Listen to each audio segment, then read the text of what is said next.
Did it? That's text. Okay, I'll put in a. You already gave us one answer. Travis. Yeah. What's ticagrelor? I just got to remember that one. Oh shoot, yeah. If it's ticagrelor, it might be a correct answer. All right, we'll get to that in a few lectures here. Let's start with hypertension. So I actually think we're getting into a groove a little bit. I know the first lecture, antibiotics, is hard, and the second lecture is messy because I've got intro stuff I just need to get through to build a base. And I get that it's a little disconjointed at times. I think cards is streamlined, and I think we're catching up to Clin Med a little bit. I see you guys did heart failure today based on the handouts I was peeking at. So that's what we're going to talk about at the end of this lecture. So we're almost in sync.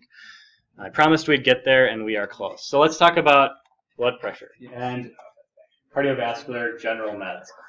So we'll talk about a few different major classes used to treat a lot of different cardiovascular conditions, and we're going to start talking about them within the context of hypertension. Then we'll talk about heart failure after this, and we'll start talking about chronic heart failure, congestive heart failure, and a lot of the medications that we use in standard hypertension we use in that condition as well. So kind of like just let's talk about these in slightly different group of patient population, but very similar mechanisms of action, similar reasons why we use them.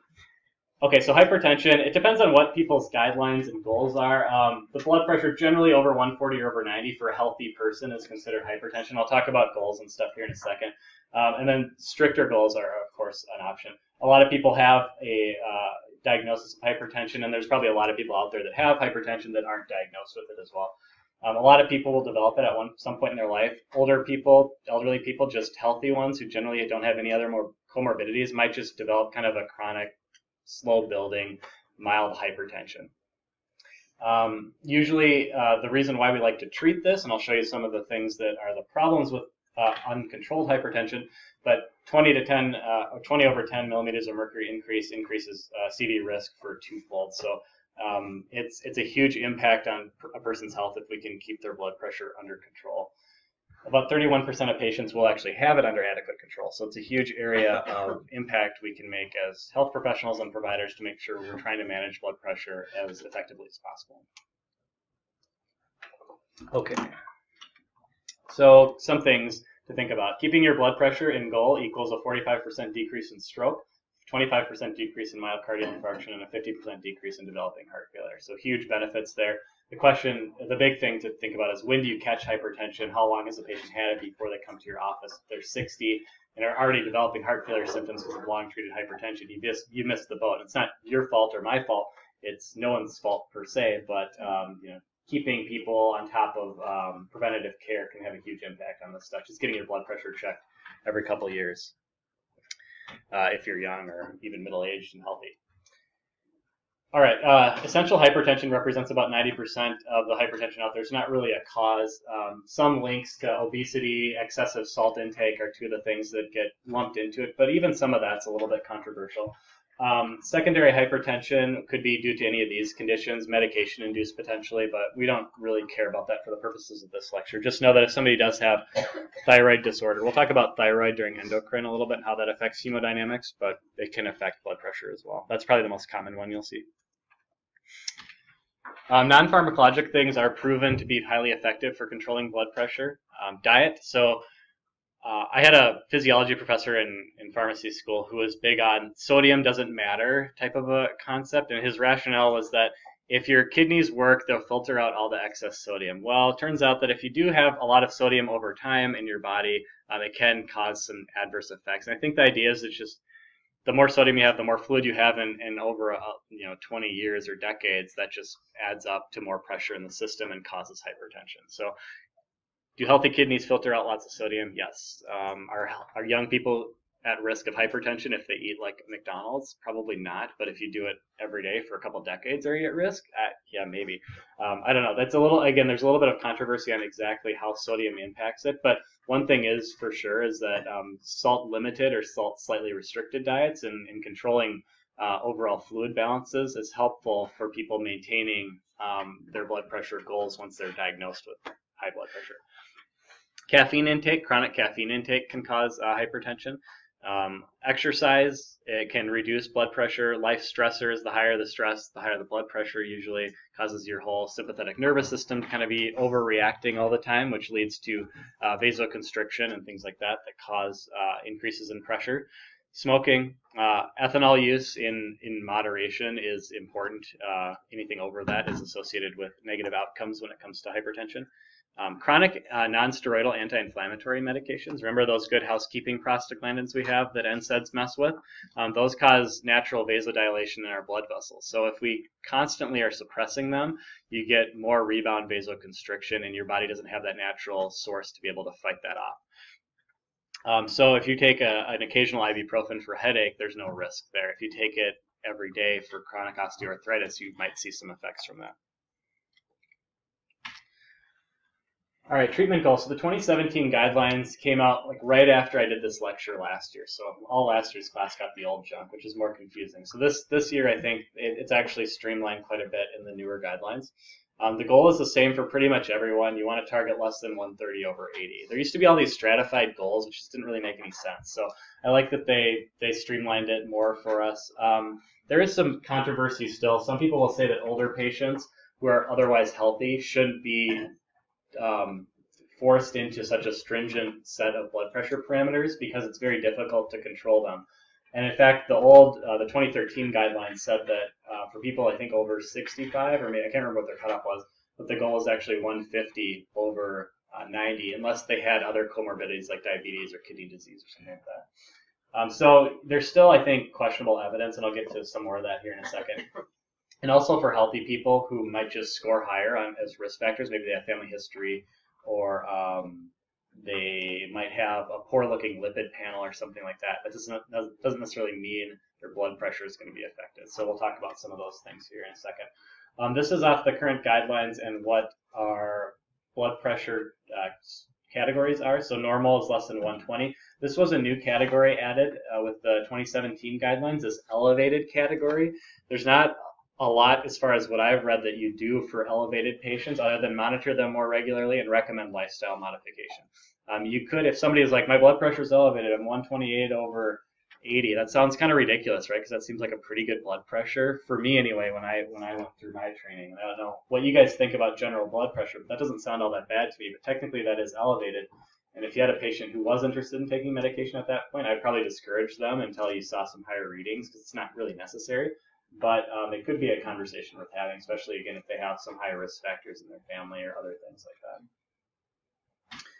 All right, starting in antihypertensive. So these are the guideline recommendations for when to start antihypertensive. The first bullet point is people with no cardiovascular disease, that's what CVD stands for, and a 10-year AC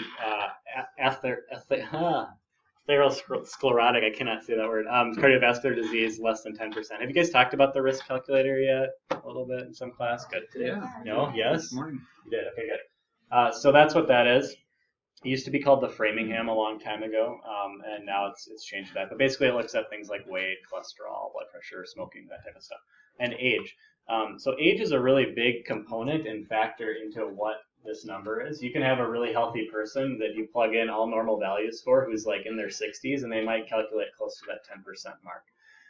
And so that gets a little bit controversial as far as people who are healthy and older who just happen to calculate higher. And then do you actually target them to a tighter goal or not? So if they have cardiovascular disease and their risk goes up to 10%, that's where you target this lower blood pressure goal of 130 over 80.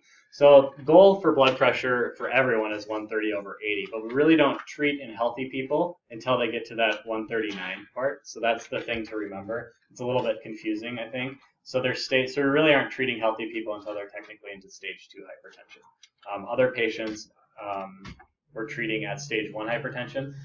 If they have previous cardiovascular disease, if their risk calculator tells it's above 10%, or if they have any of these criteria. So if they have diabetes, type 2, chronic kidney disease, or if they're age 65 or older. So what's really controversial from an evidence perspective, and what we don't have a lot of good evidence to support, is people over 75. So I talked about this already, but just the elderly patients that are healthy, that you can have a person over 75, obviously, who doesn't have any of these criteria. Of course, they're going to be over 65, right? But let's just assume they don't have kidney disease, diabetes, or cardiovascular disease, but their risk score calculates above 10%. So do you really need to target a low blood pressure goal with that patient? That's the controversy that I'm trying to get at here. And then again, just a 10-year risk factor. So you could have somebody under 65 with nothing, with that 10-year risk factor, and you treat them more aggressively too. Those are areas where we don't have solid evidence to say that matters or that's going to be helpful in the long term. It's a guideline recommendation at this point, but it's not as solid as the other stuff that we have being recommended by American Heart. Okay, this shows a table that's hopefully going to be helpful for studying and just looking at where all our medications are used. So compelling indications is a term that's brought up a lot when it comes to hypertension management. And it's often used to guide us as to what to start patients on or how to optimize therapy. So for example, you want to treat somebody's hypertension, and what's a good example here? They have BPH, so it's an older male, benign prostatic hyperplasia. Alpha blockers are good for BPH. They improve urine outflow, but they also lower blood pressure. So that's a medication that you might consider as first line in a patient like that, or maybe second line in a patient like that, whereas you wouldn't use that really in another person until you got much further down in a treatment algorithm. Another thing to think about would be, let's see, a stroke on here somewhere. I guess not. Well, let's use heart failure. So heart failure patients are all going to be on ACE inhibitors and beta blockers. That's a requirement as a heart failure patient. The evidence is excellent to support mortality benefits with those two classes of medications. So if you're managing a heart failure patient's blood pressure, those two have to be a core component of the regimen. Whatever else you add on depends on other factors, but that's where I'm trying to lead you, is that there's certain criteria that people might meet as far as comorbidities, and that will direct you towards how to optimize their therapy that way. Now, I want to also talk about people who just have high blood pressure and nothing else.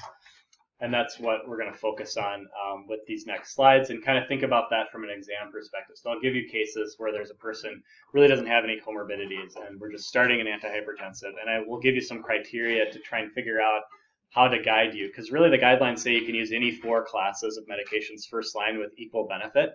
So you get thiazide diuretics, long-acting dihydropyridine calcium channel blockers, or CCBs, angiotensin converting enzyme inhibitors, aka ACE inhibitors, and ARBs, or angiotensin receptor blockers. ARBs and ACEs are interchangeable and not combined. So you can kind of think of those almost as one class, and I'll talk about why we pick one over the other here in a little bit. But really you have 4 options to pick from the first. So the question is, where do you start and why would you start? And that's what I'm going to hopefully build up towards the end of this set of slides. And we'll talk more about this, I'll come back to this strategy, and I'll come back to the compelling indications too, and we'll talk about that in a little more detail after we talk about the drugs. But the strategy for continuing therapy is you combine classes with the exception of the ACEs and ARBs.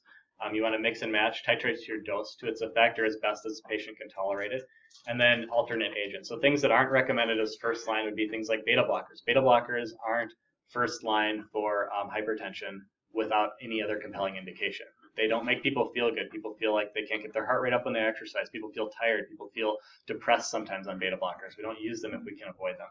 And alpha blockers, for example, not first line unless you're a guy with BPH, really. So there's some things that fall into play there, but these are the core 4 classes. So let's start talking about those. Let's start with the renin-angiotensin-aldosterone system, which is a major pharmacologic target. So 3 different classes of drugs work in this area: ACE inhibitors, ARBs, and renin inhibitors. Direct renin inhibitor, there is actually only 1 product on the market. It's super rare that you ever see it used, so I'm going to cover it very quickly. But for the intensive purposes of this class, ACEs and ARBs are the lion's share of what we're going to talk about today. If you notice back on that compelling indication slide too, ACEs are included in almost everything.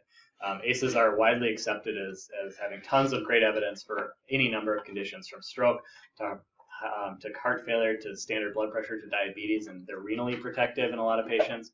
Great for early CKD as well. So ACE inhibitors, by far and away, are just something to keep in your head right now, that's almost always going to be a first-line option for a patient. And I'll get to ARBs and their role here in a second. But the idea here is that you have a couple different products being made, and this mostly happens in the kidneys. And so what you get is angiotensinogen, which gets converted to angiotensin 1 by renin, which gets converted to angiotensin 2.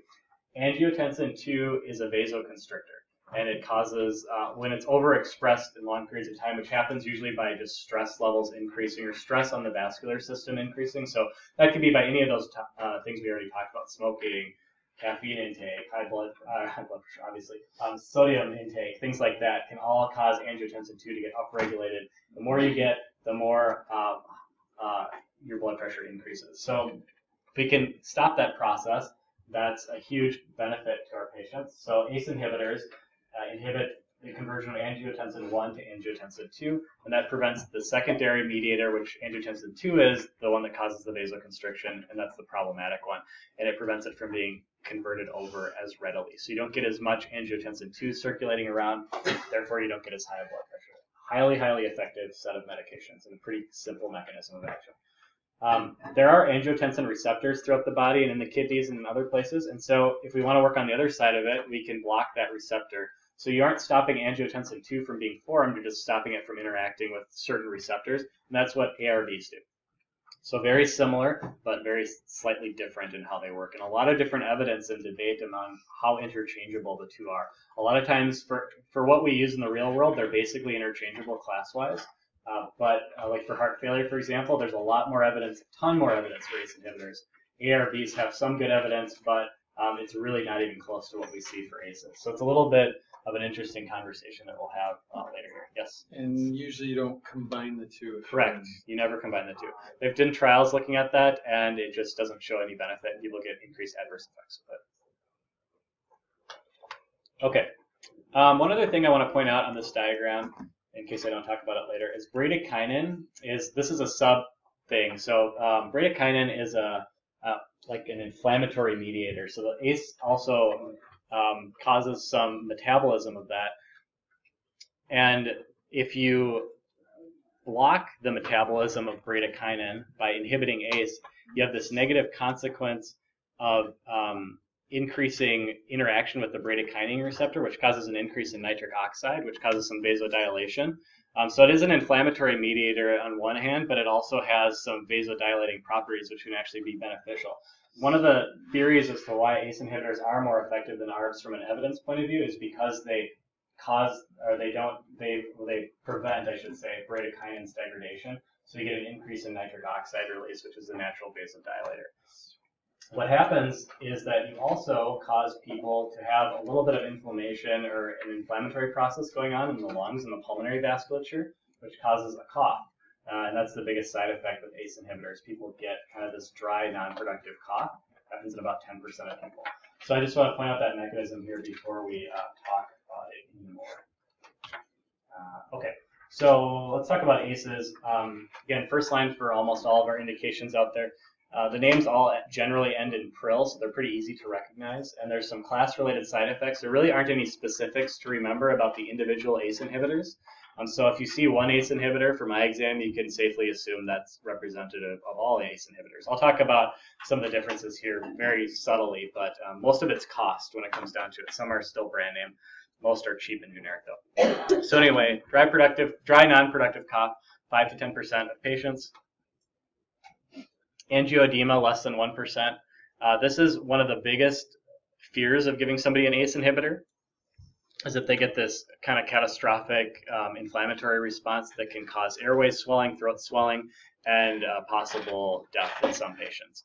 It's really rare. Angioedema is really rare in any instance. It's kind of like it's an anaphylactic type reaction.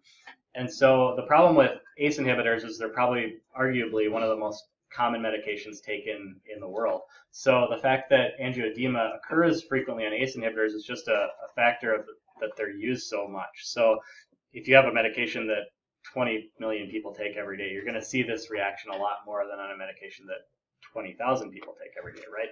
So it's still rare to see it, and it's not a reason not to prescribe it, but you will see angioedema from ACE inhibitors much more common than you will see probably any other major side effect like an anaphylactic type reaction from it's just the nature of the fact that we prescribe them so frequently.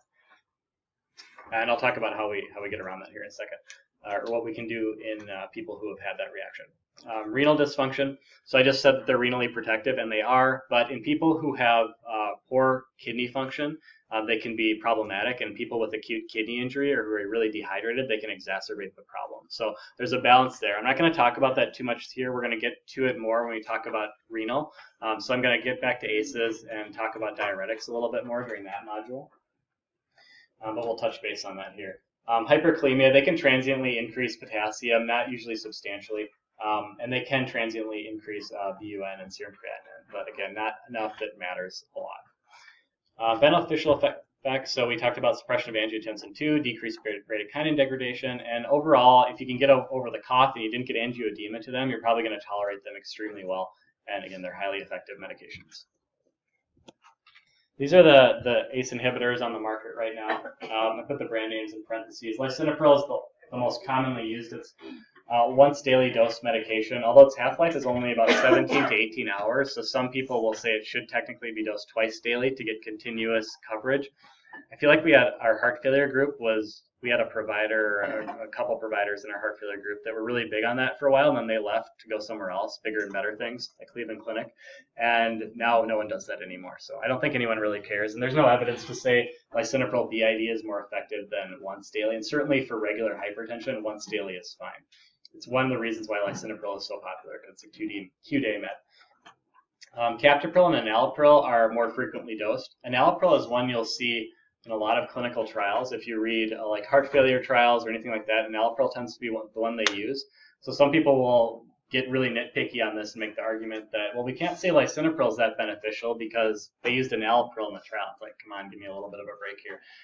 But you will see that they use different ACE inhibitors than we commonly use in practice just because they're dosed more frequently and they're less convenient for people to take in the real world. Ramipril, I think, is still brand name, and it's quite expensive. Benazepril I don't see used a whole lot. Really, I don't know exactly what would drive a provider to pick one over the other. I mean, if you have a cough to one, you're probably going to get a cough to all of them. If you have angioedema to one, you get angioedema to all of them. You don't retry on a different ACE inhibitor. You blow out the whole class at that point.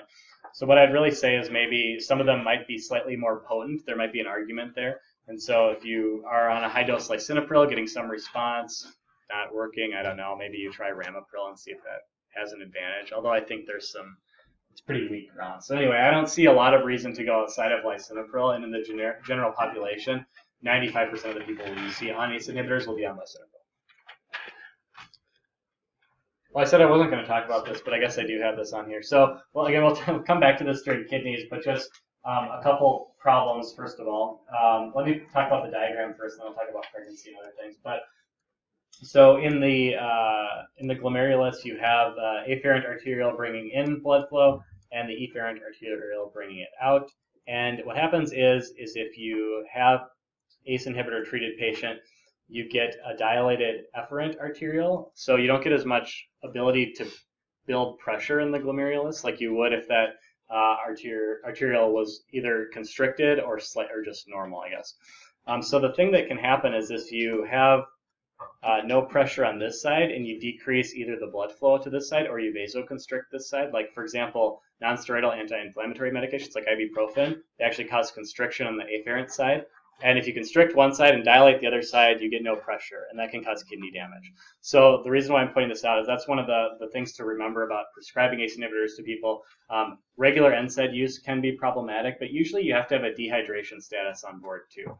So the big triad I think of, and again, I'll talk about this more when it comes to kidneys, so don't worry about it too much right now from an exam point of view, but ACE inhibitors, diuretics, and NSAIDs, that's a recipe for acute kidney injury because you're decreasing fluid status and you're messing around with your dilation and constriction in your glomerulus. All right, contraindicated in pregnancy, they're known teratogens, so we don't use them in pregnant patients. That's one limitation of them. So one patient population that does have lots of issues with blood pressure, you can't use one of your best agents. So that is a problem with ACE inhibitors. Cough intolerance. So again, that's the biggest thing that's probably going to have people stop taking the medication or come to you and tell you that they're having a side effect. ARBs are, again, generally considered to be interchangeable with ACE inhibitors. Cough is quite rare. So if you have somebody doing well with an ACE inhibitor, they have a cough, you switch them to an ARB. That's standard practice. Bradykinin does degrade normally. So again, there's some theory that ARBs are just never going to be able to be as effective as an ACE inhibitor because they don't work on a double mechanism like an ACE inhibitor does. Same side effect and precautions. So you get the same issues with pregnancy. You get the same problems in the kidneys. What else did I talk about? It's really just the cough that's the big difference. Angioedema, yeah. Oh, that's what I was Okay, yes. So angioedema likely won't happen from just starting somebody on an ARB. It's super rare.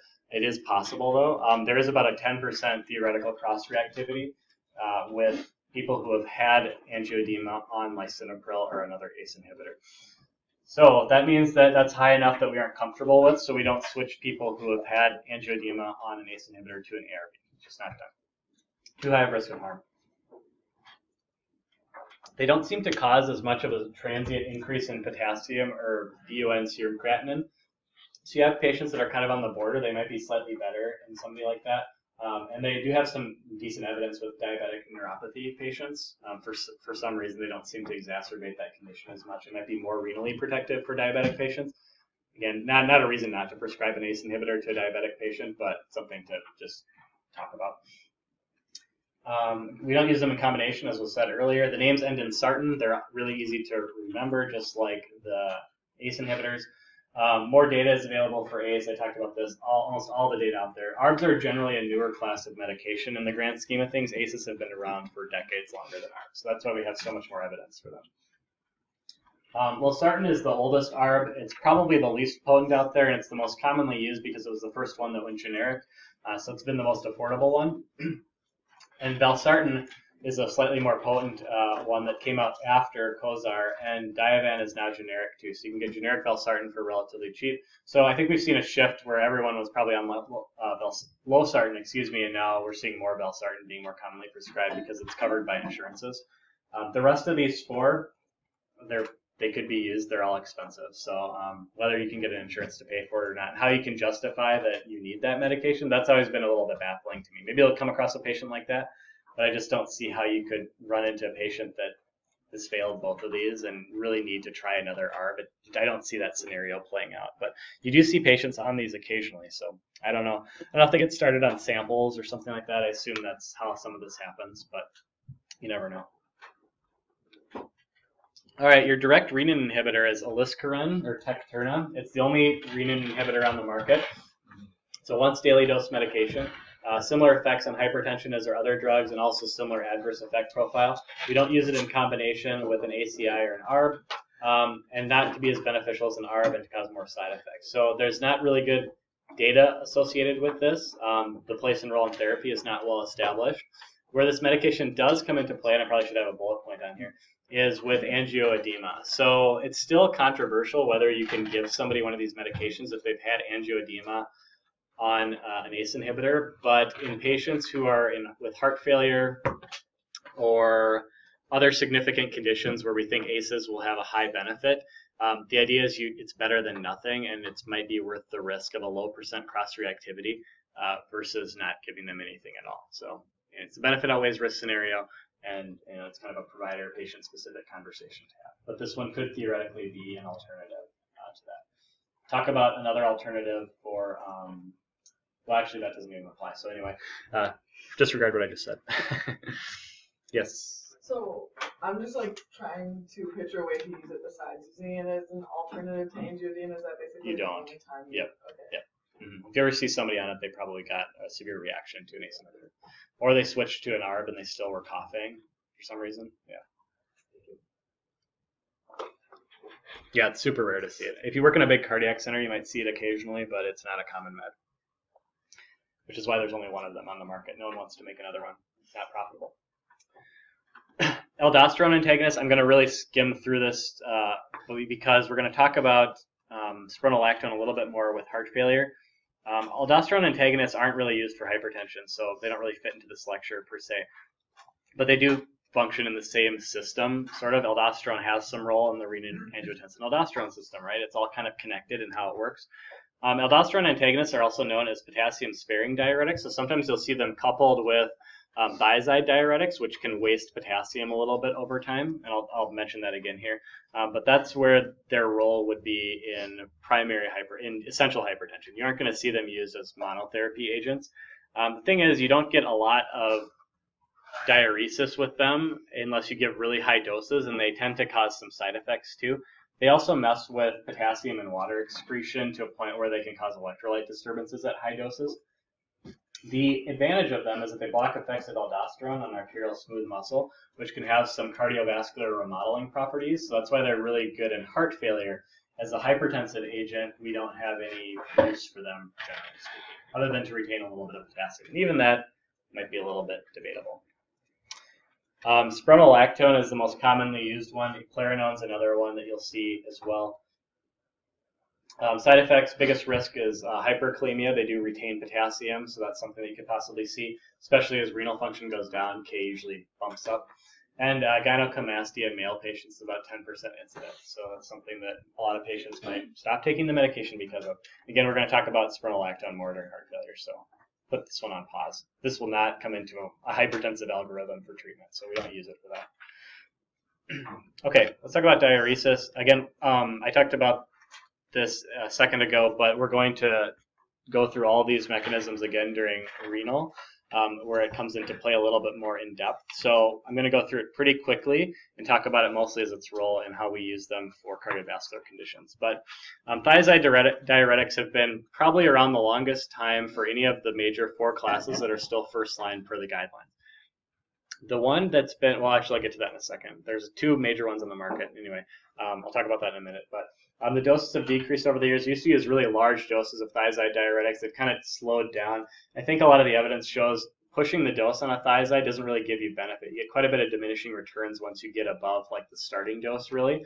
So I always question if you're going to up somebody's blood pressure medications and you're looking at 3 different ones to play with as far as a dose, probably leave the thiazide alone unless you really think they're on a really, really low dose of it. You inhibit sodium resorption in the distal tubules. This causes increased sodium and water excretion and increased potassium and hydrogen ion excretion.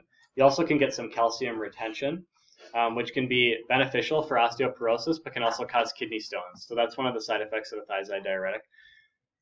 You might get some secondary vasodilation in the peripheral vasculature. That mechanism is not well understood because it's thought that these really only work in the kidneys, so why they would have any work outside of that, we don't know. But the fact that they seem to be pretty effective medications for lowering blood pressure, and their diuresis effects are so-so, they're okay. I mean, you do get some increased diuresis, but not compared to some other diuretics we have.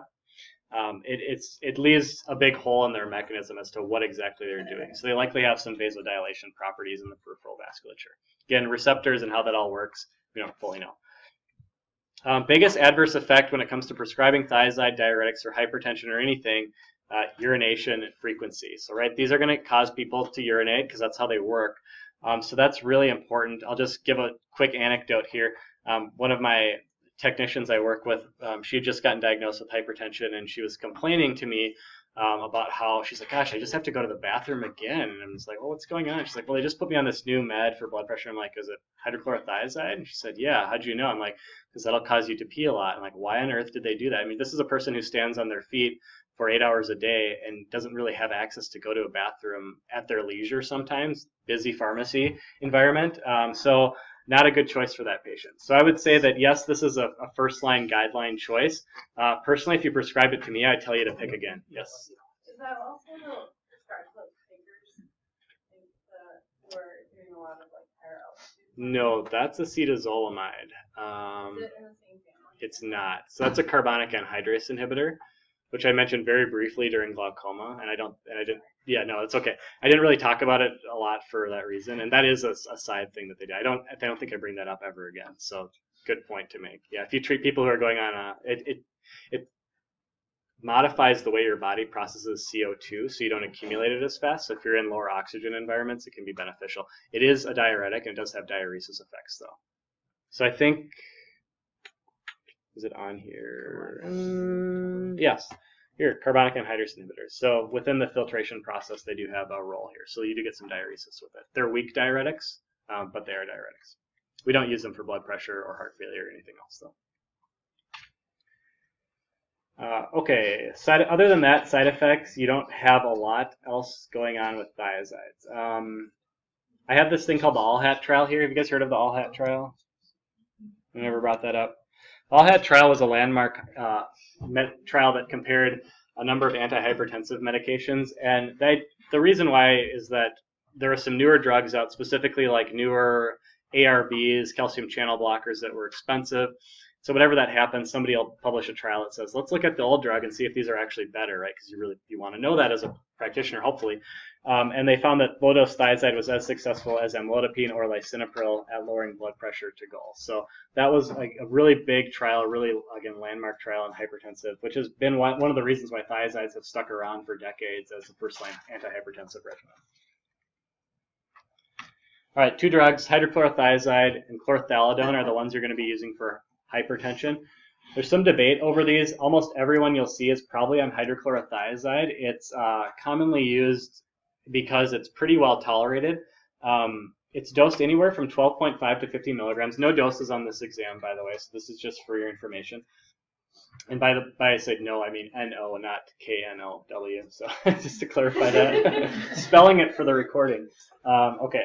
Dose 12.5 to 50 milligrams, and again, this is the diminishing returns concept. So you don't have much effect once you get over 25 milligrams. You could increase them to 50 milligrams, but it's not a lot of bang for your buck, and you're probably just going to mess with their electrolytes more so. They're going to waste more sodium and waste more potassium, and probably not get a huge antihypertensive benefit. So I would question that decision unless you don't have another option and you really need to maximize that dose.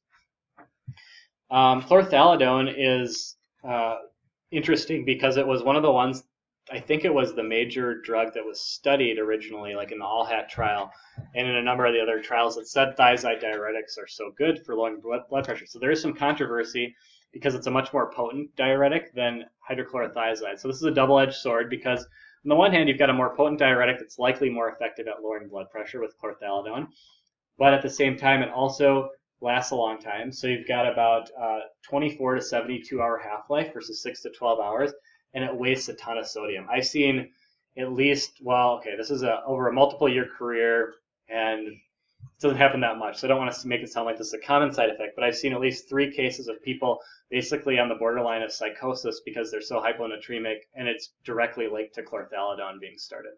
So it does, I've never seen that with HCTZ. You just don't waste that much sodium on it, and it doesn't last that long.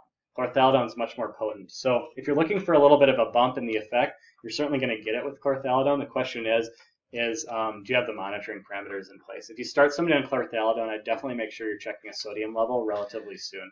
You don't want them to get hyponatremic on you. We'll talk about electrolytes and stuff during renal, but hyponatremia causes altered mental status as one of its side effects. Okay, metolazone. Xeroxolin is a medication that is used. It's a really, really potent thiazide diuretic. It's the most potent in the class. We don't use it for hypertension because taking it chronically would be detrimental to the person, but it is useful if you need to get some fluid off and other diuretics aren't quite working for you. So we'll talk about that a little bit during heart failure and a little bit more during renal. Loop diuretics are not used for hypertension. I'll give you a quick intro to them. They're used for fluid accumulation and a mainstay is CHF therapy. Powerful diuretics, they're very short acting, so you take a loop diuretic, you get a really potent burst of diuresis once that absorbs into the circulation, and then it goes away, and then you can take another dose. So you can titrate it nicely that way, and you don't have to worry about it sticking around for days in the person's body, constantly diuresing them to the point of dehydration. Although it is easy to do with a loop. You can overdo it quite easily if you dose them incorrectly. Again, we're going to discuss this more. These are the names. They all end in like amide or mide, or I guess bumetanide's kind of the oddball there, but there's 3 of them. And then our non-aldosterone potassium-sparing agents. These are junky drugs that aren't used for anything other than combination, mostly with lisinopril or HCTZ. You'll see them as dual therapy combined pills, and they're added on to help retain potassium. Is it necessary? Probably not. But if you get somebody who's constantly a little bit on the lower end and on hydrochlorothiazide and things seem to be going well, you could consider switching them to a combo product to make it a little bit easier for them. Will it be all that effective? Maybe, maybe not. But the point is we don't use these for monotherapy, just for combination. Okay, calcium channel blockers. Okay, two different categories. This always gets people confused because no one can ever remember exactly what's a dihydropyridine, what's a non-dihydropyridine. And I don't have a good game for you, unfortunately, or a rhyme. Maybe one of you guys can be creative and think of something, but you just have to remember it. So how's that? Dihydropyridines all end in dipene, so you might be able to remember dihydropyridine, dipene. Non-dihydropyridine don't end with that nomenclature. That's probably the best way I could say it. Potent vasodilators, they act peripherally. So the big difference between the two categories is that little bullet point there. These act peripherally. Non-dihydropyridines generally have more effects on direct cardiac contractility. So they usually slow heart rate down. We use them as rate control agents versus dihydropyridines we use for blood pressure and their vasodilation effect. Dihydropyridines generally have virtually no effect on heart rate. So two technically same drugs, they work on the same type of calcium channel. One works in the vasculature, one works more on the heart, and they have different effects in the body. They would both technically lower blood pressure a little bit, but if you give somebody a non-dihydropyridine, you're going to lower their heart rate with a little bit of effect on blood pressure. And if you give somebody a dihydropyridine, you're going to lower their blood pressure with minimal to no effect on their heart rate. So that's the big difference here. Oh, this just shows calcium channels, I think, as far as they work. Remember, calcium I always think of as a contractility-related ion. So anytime you have a calcium channel opening up, you have an influx of calcium going into a cell, you're getting some sort of contraction, especially in the heart, and that's what these channels are blocking. Okay. Your dihydropyridines, again, they all end in dipene. These are the common ones out here: amlodipine, felodipine, nifedipine, and nicardipine. Don't worry about nimodipine at the bottom there. That's only used for subarachnoid hemorrhage. It's a really odd product. We'll talk about it briefly during critical care. It prevents cerebral vasospasm is why they use it post-hemorrhage, but that's it. We don't use it for blood pressure. Amlodipine is the most common one. It's generic. It's once-day dose. It's long-acting and has zero cardiac activity, and it's going to be the 90%er. You're going to see this virtually prescribed to everyone. If they're on a calcium channel blocker, it's very likely going to be amlodipine. Felodipine, I don't see a whole lot of use. Similar, it's a long-acting, once-daily generic drug. I don't know. You might see it used occasionally. Again, just doesn't have as much of a... Amlodipine is the one that's been more studied out of the whole group, so it's much more common. Nifedipine, as an immediate-release product, is actually pretty short-acting. They use it a lot in OB for hypertensive emergency. It actually has a really fast oral onset. There's been some interesting studies with nifedipine capsules. If you take a nifedipine capsule and give somebody an injection of like an IV beta blocker at the same time, the nifedipine capsule actually works just as fast as IV product, which is really odd. You don't usually see that. So they actually like doing this. If somebody comes in and they're like preeclamptic, they're so hypertensive, there might be risks for a seizure or something like that. Nifedipine is really common in OB, so that might be the place you see it. Otherwise, it's unusual to see it in just regular hypertension. You could use it. If you use it, make sure you use an extended release product. Long-acting ones are going to be more beneficial for patients than short-acting ones. Nicardipine is primarily an IV product that we use as a really potent vasodilator for people undergoing like a hypertensive emergency. It does come as an oral short-acting form. It's just rarely ever used that way, so I figured I'd just mention it quick. Common side effects: 10 to 20% prevalence of peripheral edema, headache, dizziness, lightheadedness, flushing. Pretty well tolerated medications, but there's a group of side effects. With anything that changes blood pressure, I always think that these side effects are likely a response to the initial increase in therapy. So when you start therapy, your body is adjusting to it, and you're likely going to get some fatigue. If your blood pressure is dropping, you likely might feel different. Your heart rate might change a little bit to compensate for that change in blood pressure. Your body will usually even out over time. So I always tell patients to give it a couple weeks at least before they say, if they get some side effects the first 2 days, that's common. So stick with it for a while, and hopefully that'll even out a little bit. If it doesn't, then we can go from there. But I think that's a good thing to remember, that your body will adjust to the medication in a good way, right? You'll kind of mitigate the side effects, but you should still retain the benefit of the antihypertensive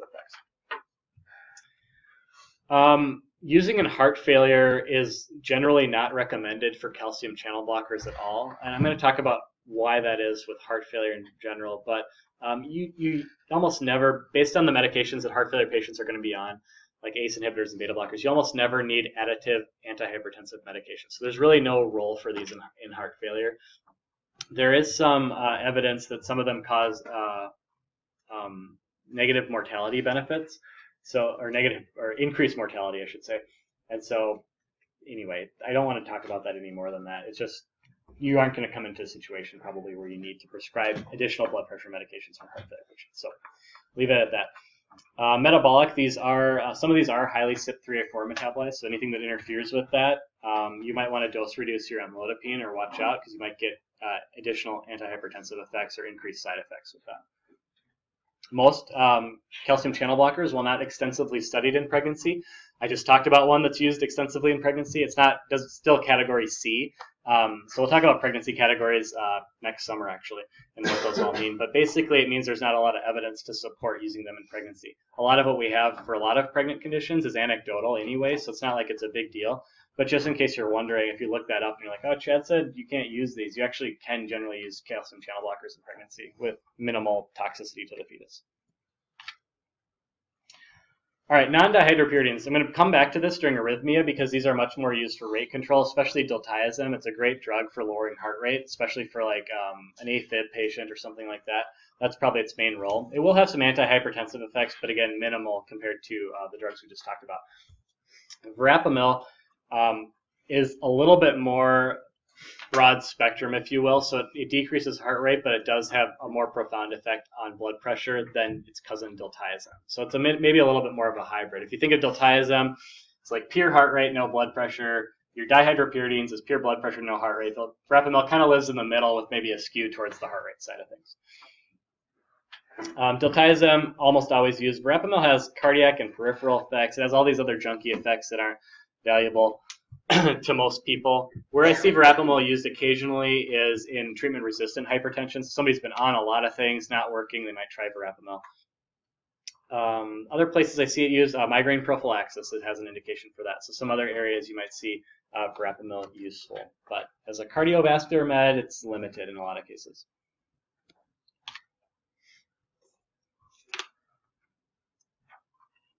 Side effects. Bradycardia is going to be the big one. Maybe some edema or headache. We do a lot of diltiazem infusions for people who come in an acute, like AFib, and I don't usually see a lot of hypotension. Every once in a while you see a patient whose blood pressures just don't tolerate it. And for some reason they're that one out of 20 patient that happens to. But again, most patients don't get too much hemodynamic instability other than the intended lowering of their heart rate. Non-dihydropyridines are completely contraindicated in heart failure, whereas the dihydropyridines we could maybe use if we ran into that weird scenario. These ones you wouldn't ever use. They actually worsen CHF and increase mortality. And again, generally not going to be a useful med for hypertension. Okay.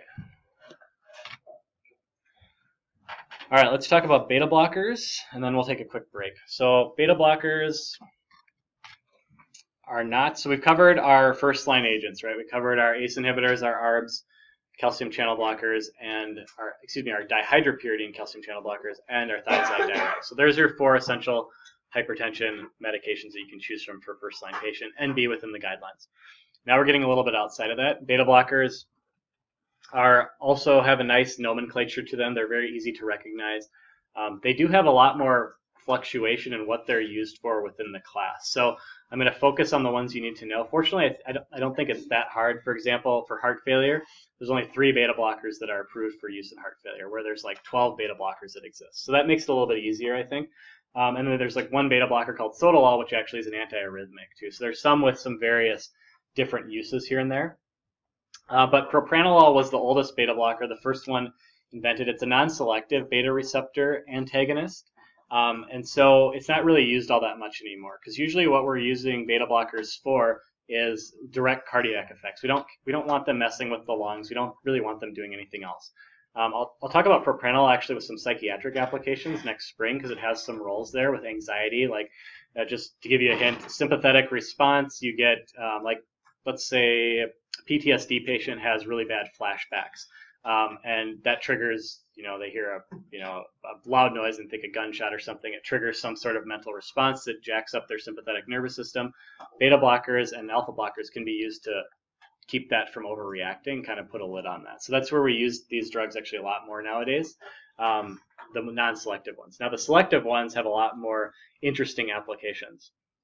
But adverse effects are going to be pretty much the same across the board. You're going to see a lot of people not tolerate these all that well, which is why they aren't a first-line medication. They are effective as antihypertensives, but people feel fatigued on them.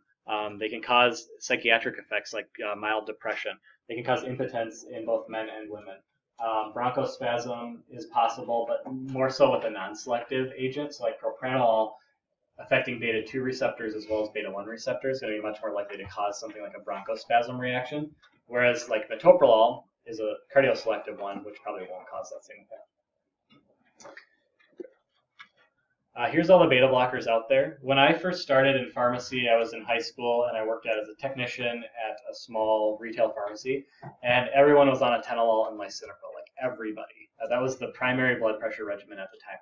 Very few people take atenolol anymore. The guidelines have shaped, and people know that there's better options out there that people tolerate better and are more effective generally for lowering blood pressure. So you don't see atenolol used as much. It is a once daily medication.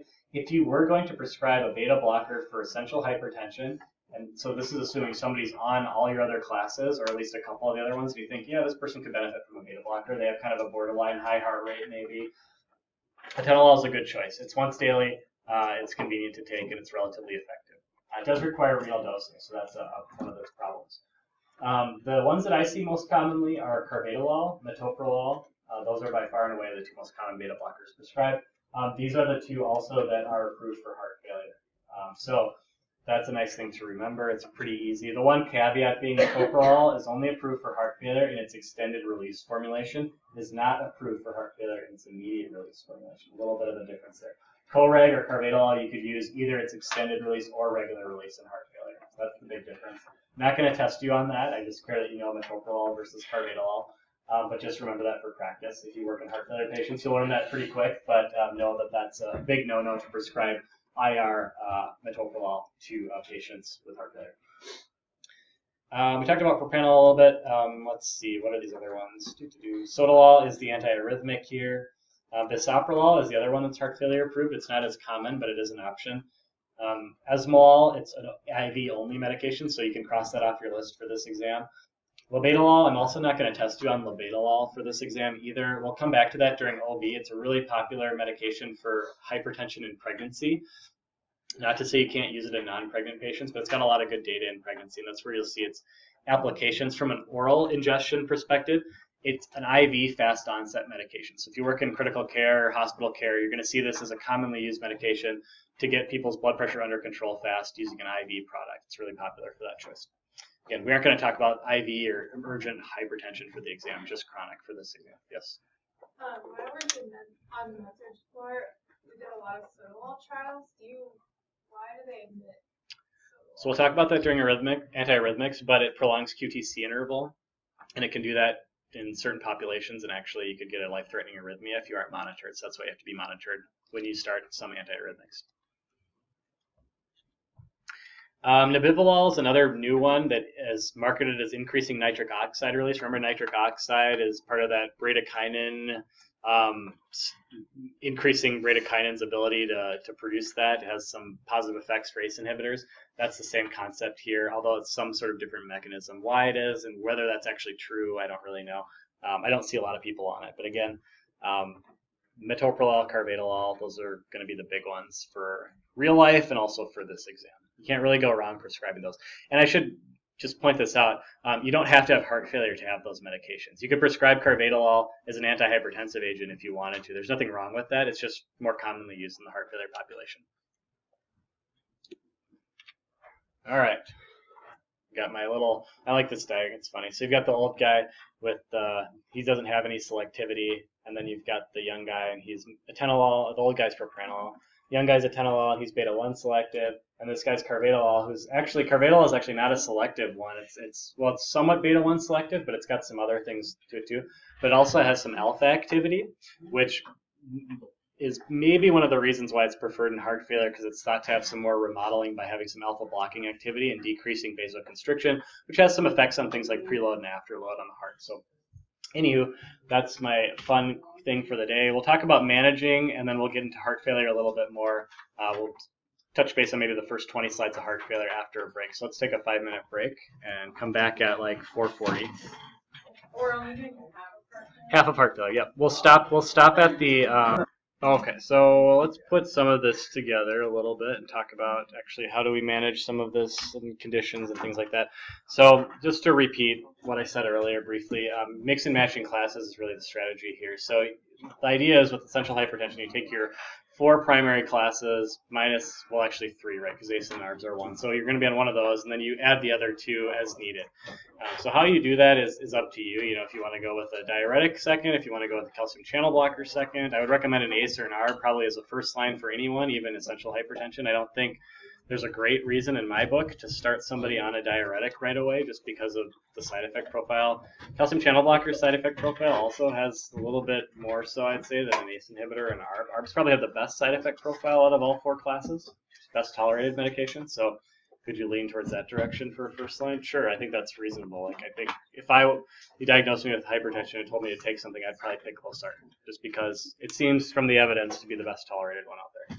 Now, is that guidelines? Sure, but it's also my opinion, so it's not going to be tested. I just want you to understand that. So if I give you a patient on the exam that says something like, I don't know, they work frequently in places where they don't have access to a bathroom, or maybe they tried something. I might eliminate a class by saying they tried something and failed it, so then you have less options to pick from. So I'll narrow it down for you, but just know that those 4 classes are all considered okay. Monotherapy is usually best. It will normalize blood pressure in about 30 to 50% of patients. Maximize your dose if the patient is tolerating it. So, you know, if the patient is on a little bit of a diuretic and they're already urinating more than they're comfortable with, you probably don't want to increase that. If you have somebody on a beta blocker and they're getting a little bit bradycardic, of course don't want to increase that either. So you might have to work within the parameters of how much they tolerate the medication, but that's the way it goes. You technically could consider starting somebody on 2 antihypertensives if their blood pressure is more than 20 to 10 above goal. So if they're like 150 or so around there, you wouldn't be out of line to try that. A lot of people don't. I think a lot of people still start with 1 agent just to see how it's going to have an impact on them. Just, you can feel kind of crappy if you start somebody on a whole bunch of medications at once, and it might not be the best outcome overall for that person's quality of life. Maybe better for the numbers, but we don't treat numbers, we treat patients, right? So I would personally probably, unless they're really high, like, you know, 200 or something like that, I'd probably recommend just sticking to 1 agent. But you certainly could if that's what you'd prefer. Why lower blood pressure? Okay, so we talked about this stuff in heart failure. The question is, when it comes to heart failure, so this is where it gets a little tricky because these patients, because of the cardiac remodeling properties of these drugs, the patients are going to be likely hypotensive because they're taking them. So to maximize a heart failure regimen, you're usually on a relatively high dose of ACE inhibitor, ARB, and you're on a pretty high dose of beta blocker.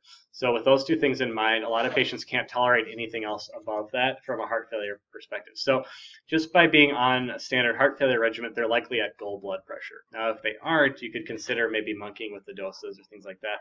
But if they're on all 4 of these agents, I've rarely seen a patient that needs, I don't know if I guess I never have seen a patient that needs more than that. Most patients, you can't maximize their doses because they're hypotensive or they're bradycardic. So that's usually the issue with heart failure. So that's all I'm going to say about blood pressure and heart failure. It's not really a big issue. I mean, it's an issue that it causes heart failure, but once you manage heart failure, you're managing blood pressure at the same time. Somebody is post-MI. Why do we lower blood pressure? To prevent further ischemia, limit unnecessary workload on the heart, and lowering blood pressure after MI is correlated with decreasing the development of CHF. Some patients might anyway, depending on how severe of an infarction they had, but it just depends. We want to try our best to get optimized therapy quickly. Very similar to heart failure, ACE inhibitors and beta blockers are preferred and have the best evidence and have very good mortality benefits associated with them. So again, those 2 medications optimized post-MI to decrease workload on the heart are also going to have good effects on keeping blood pressure in line and at goal. So you likely won't have to go too far beyond that. Now, an MI patient doesn't have all the restrictions of a heart failure patient, so there's not fluids or anything like that to consider unless they have heart failure, of course, at the same time. So you could add diuretics like a thiazide. You could add a calcium channel blocker like amlodipine onto one of these regimens if you needed more blood pressure support for a person post-MI. Diabetes, why do we care about blood pressure and diabetes? Well, think about diabetes as having lots of little glucose molecules that are extra floating around your bloodstream, and over time you increase your blood pressure. On top of that, you're forcing more of that stuff through your microvasculature, which causes damage. And so if we can decrease blood pressure and keep your glucose levels normal. Those things will both help diabetic patients out in the long term. So that compounded end organ damage that occurs with both hypertension and diabetes and and increase substantially when you have both of them at the same time. That's what we're trying to avoid here. ACEs and ARBs are our first line. They protect against increased albuminuria, so they are kidney protective in diabetic patients. Thiazide diuretics and calcium channel blockers and beta blockers are all relatively well studied. There's not really an order. I would say you could do the thiazides have a little bit more of a evidence advantage in diabetic patients, but I mean, if you wanted to go with amlodipine or something, the second line, I wouldn't fault you for that. ACEs and ARBs are by far and away the first line. Where you go after that's a little bit less solid as far as evidence goes. Stroke TIA, you generally treat everyone, whether they're hypertensive or not, unless their blood pressure is already quite low. So if they're below 120/70, it's like those 140 to 120 systolic patients you're going to be looking at to see, do I really need to treat them? Do I don't? You probably should. There's a couple different groups of evidence. So JNC7, which was the old 2007 guidelines, I think they came out, had ACE inhibitors plus thiazide. That was kind of the hallmark treatment for stroke. Newer evidence says you don't really need the thiazide. ACE and CCB as monotherapy is fine. However, thiazide didn't seem to have as solid evidence for post-stroke patients as an ACE or a calcium channel blocker. Combo therapy, ACE plus calcium channel blocker, might have better evidence than combo therapy of ACE thiazide. So from the current evidence, I would say that your best bet is the ACE, so just like all of our other conditions, basically, put them on an ACE first, and then probably CCB as your second line, with thiazide being third line for stroke. We'll come back to stroke when we talk about neuro, too, and talk about post-stroke care and things like that next semester. Revisit that a little bit. Okay, some other things to talk about quickly. So what happens if you're trying these first or second line in the case of beta blockers and nothing happens? Again, max your doses first. Alpha blockers are great for your older men with BPH. They do have orthostatic hypotension associated with them substantially. So prazosin and doxazosin are the two drugs in this class that are commonly used for blood pressure. They're older alpha blockers. They're more non-specific. The newer ones we have on the market actually target the prostate gland specifically and decrease some of the constrictive effects and help with urine blood flow there. So that's one of the reasons why I'm only listing a couple medications here. There's actually a lot more alpha blockers on the market. They're just much more specific for BPH. But these medications work for BPH. They just happen to have a lot of effects on blood pressure at the same time. So if you have a guy who's got BPH but without hypertension, you don't want to cause him to feel dizzy every time he stands up. You want to use a selective medication. If you have the opposite, somebody with hypertension and BPH, it makes sense to combine forces there and use both of them. Now, that person still might not tolerate it very well, and it's not the end of the world if you don't use it, but it is a nice option to treat both conditions with one medication. Clonidine is a popular kind of alternate choice. It's essentially acting alpha-2 agonist, so this is not a typo. If you agonize alpha receptors in the central nervous system, you can cause some alterations in the way that the vagal nerves communicates with the body and decreases some neurotransmitter outflow. So you actually decrease sympathetic function, and overall you'll cause less vasoconstriction systemically. Clonidine is a pretty effective antihypertensive agent. It comes as a PO tablet and also as a transdermal weekly patch for compliance reasons, and also people might tolerate that better as it goes on the skin. It kind of depots into the subcutaneous tissue and it releases slowly. People can feel drowsy, fatigued, kind of like similar function actually to a beta blocker as far as adverse effects. It's very comparable. Clonidine is a good one to remember, and I'll say this now, I'm not going to test you again on emergency or urgent blood pressure type treatment, but it is a very fast-acting oral option, and a lot of people who are well managed on our first line options aren't on Clonidine. So the nice thing about it is it's a different mechanism. So if somebody comes into your urgent care and they're like 220 over 100 or whatever, and they're looking fine, they don't really have any reason to admit them to the hospital, give them a dose of Clonidine. It should work within 30 minutes. You might see a pretty substantial drop in blood pressure. Hydralazine is a direct arterial vasodilator. It comes IV and PO. It's fast acting. When you take it PO, you have to dose it about 3 to 4 times a day, so probably the least convenient out of all the medications we're talking about. Causes angina, flushing, orthostatic hypotension, palpitations, anxiety, depression, all sorts of nasty stuff. It's not a well-tolerated medication, not a common one. But again, it's nice to have some options for salvage therapy, if you want to call it that, for people who just aren't responding well to the traditional agents. Pregnancy, I talked about labetalol, I talked about nifedipine already. Methyl-dopa is sort of like a clonidine analog. It's another central alpha agonist. It's very mild compared to clonidine as far as potency goes. It's got a really slow onset too. Most people find mild sedation with it, but it's pretty well tolerated. It's one of the oldest medications. It's well studied in pregnancy. So whereas people probably much more commonly use labetalol and nifedipine nowadays, methyl-dopa is still an option for pregnant patients. But you won't see it used outside of pregnancy. It's very unusual. And then hydralazine is also tolerated in pregnancy. So those are really the 4 options you're looking at for pregnant patients. Just to put that in there since we're talking about it. Okay, there are some other odd antihypertensive out there, like a drug called reserpine and some other things that are really old, but you can dig them out of the dust bin if you want to for really problematic patients, but you probably won't ever need to, and I hope you don't ever need to do that. All right, any questions on hypertension?